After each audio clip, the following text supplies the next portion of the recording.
Hello, I'm Lemisila Pamela Ngubane, and this is the Entity Dynamics podcast. Entity Dynamics is a culture development consultancy where we believe that culture creates behavior and behavior creates reality. So the title of this video is A Note on Empaths. And I'm making it because yesterday I made this video about, the need for NPOs to choose empaths, to be the leaders of their organizations and to be the leaders of the leadership, or to be the people who compose the leadership cohort in the communities that they launch their interventions, and who will actually continue to drive the interventions sustainably after the intervening NPOs have left. So the reason why I'm making this video, A Note on Empaths, is because I just want people to recognize that there's a lot of wounded empaths out there, okay? So if the empath is the nemesis of the narcissist and the world is run by narcissists, you can imagine that it's very difficult to be an empath in this world, right? And there's a very good illustration that I thought of based on a phrase of dialogue, or a few sentences of dialogue from a movie that I love. It's an adaptation of Charles Dickens's Great Expectations.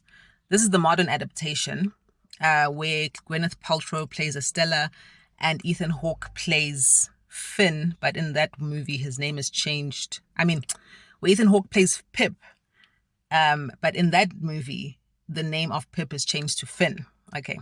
Anyway, so Finn is confronting Estella, like, why are you so heartless? Why have you got no feeling?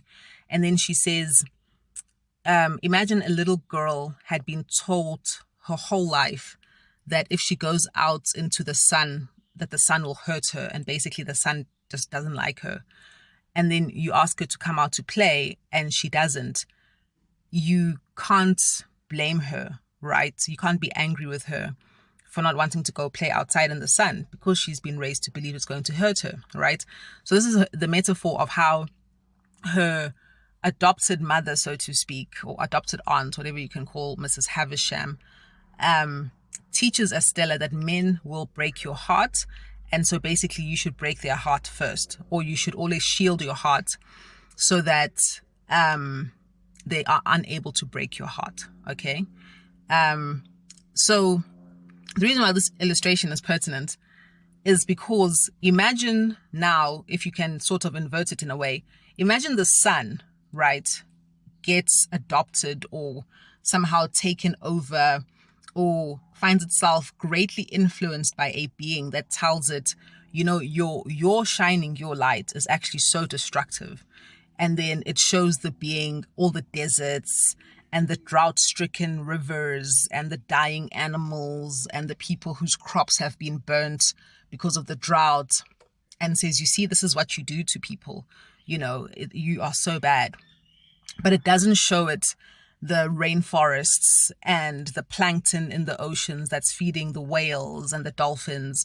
And it doesn't show it the beautiful children playing out in the sun in sprinklers in summer, and the people enjoying themselves at the beach because the sun is out. It just makes it focus on the negative things.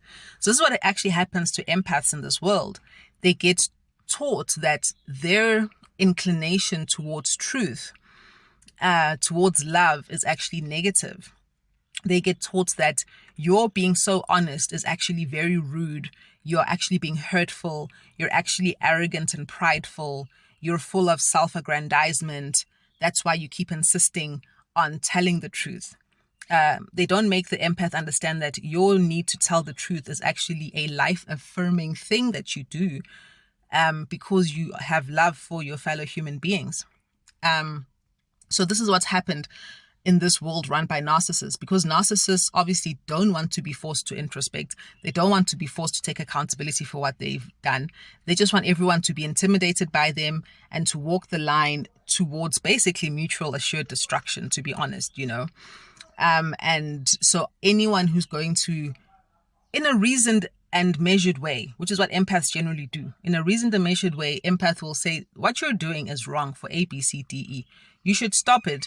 And if you do stop it, these are the benefits you're going to get from stopping it, Narcissists don't want to hear that. They just want to be left alone in their self-destruction and in the destruction that they're meting out to other people. And they are even so diehard in some cases. Now, someone told me this. And narcissists can be so diehard in some cases that they'll even commit suicide before admitting that they were wrong, or admitting that they have to change, or being prepared to heal. Because narcissists, they're not interested in healing. And this is also where you can...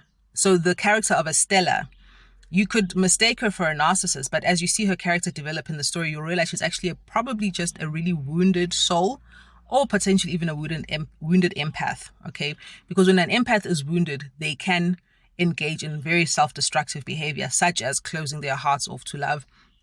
Lots of wounded empaths become drug addicts, they become alcoholics, they engage in self-harm, some of them in promiscuous behavior, all in a way to try and numb the pain of not being allowed to be who they are in this world, right?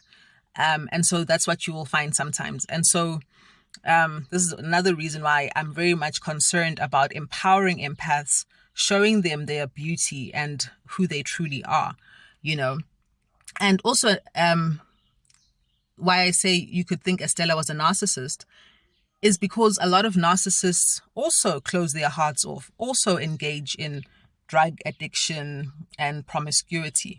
But the difference between a narcissist, I don't think narcissists will actually engage in deliberate self-harm because they're very much about self-preservation. But you'll find the difference between a narcissist and an empath, a wounded empath, when they are engaging in these self-destructive behaviors, that the empath is trying to numb the pain of not being allowed to be themselves. The narcissist is trying to numb the pain of their inner child who is not being allowed to express themselves. So you could even say maybe it's potentially possible that within each narcissist is an empath trying to get out. Okay, but that empath is being locked away, is not allowed to speak, because empaths, they heal people and they themselves seek healing. So when an empath engages in negative behavior, self-destructive behavior, that is actually a cry for help. And they just need someone who's going to be patient and loving enough with them to help them out of the darkness, help them out of the pain of having to deny themselves. You know what I'm saying? And that's why that's why empaths will hit rock bottom at some point and will seek help and will actually heal if they are given the opportunity to do so. Narcissists don't hit rock bottom. You'll be shocked how narcissists will never hit rock bottom. They might have moments of crisis. They might have moments where they feel like their lives are falling apart, but they'll never take accountability for their role in putting themselves in that situation. Hitting rock bottom means seeing yourself as the cause of your problem. That's what it means. And then saying, I'm going to now make a change and do the right thing for myself. If it means having to cut ties with even very close family members and spouses and whoever, I will do it. I need to heal. I want to heal. I want to go back to being myself.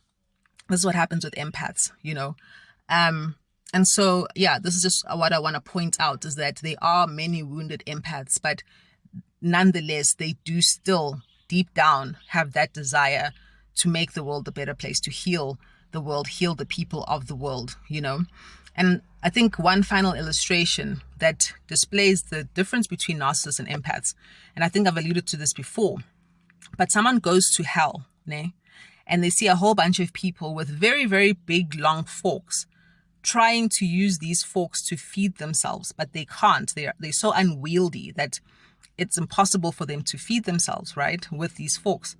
Then that same person goes to heaven and sees people sitting at a table also with these massive forks, but instead of trying to feed themselves, they're feeding each other because it's easier for them to reach over to the other person's plate and feed that person.